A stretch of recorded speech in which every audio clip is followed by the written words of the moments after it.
We have so many fun events going on this weekend, but I'm tracking some rainfall. I'm Chief Meteorologist Mackenzie Lake. Happy Friday. We made it to the end of our work week.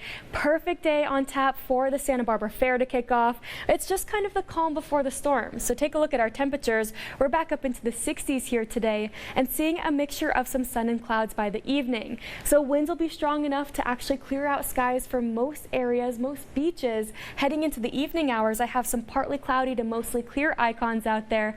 But take a look as we head closer to 10 p.m. We have some rainfall moving in. So today's a good day for the Strawberry Festival, for the Santa Barbara Festival, but we have a lot of events going on this weekend and I'm tracking some rainfall. Satellite and radar shows this low pressure system. This is going to retrograde down over the central coast.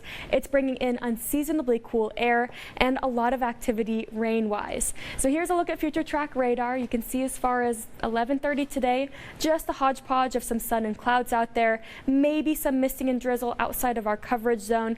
Not expecting a lot today, kind of just a rinse and repeat forecast here until we head into very early Saturday morning. So starting at 3 o'clock here, we're just going to be clipped by this wall of rainfall, moving into Lompoc right near Point Conception. And then take a look as we step through time here, 5 o'clock in the morning. Now we're picking up on southerly flow and some more widespread showers now crossing over Santa Maria, San Luis Obispo, and those showers not quite making it to Santa Barbara until about 7 o'clock in the morning.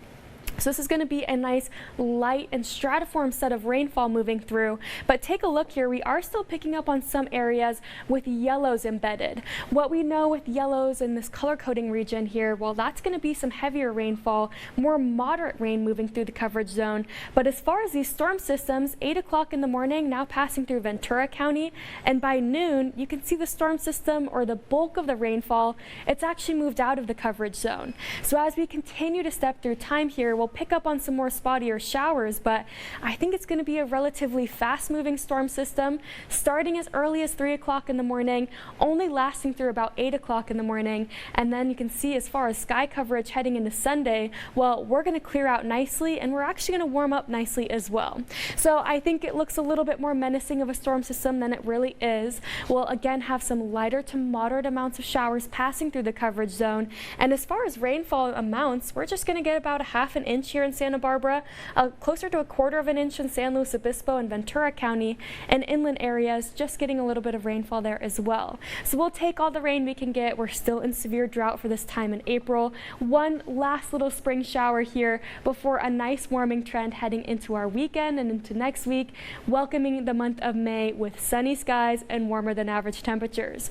But let's take a look at our Friday forecast for each microclimate. So a lot of our beaches, we're going to struggle to make it back into the upper 50s and lower 60s. We're only maxing out at 58 degrees in Pismo Beach, 62 there in Avila Beach, and 62 in San Luis Obispo as well. So again, cloud coverage, just a hodgepodge of some sun and clouds by the evening, blustery winds, cooler than average temperatures, and if you're heading out for any of these events, especially Saturday, you want to grab out that umbrella. Have a good one.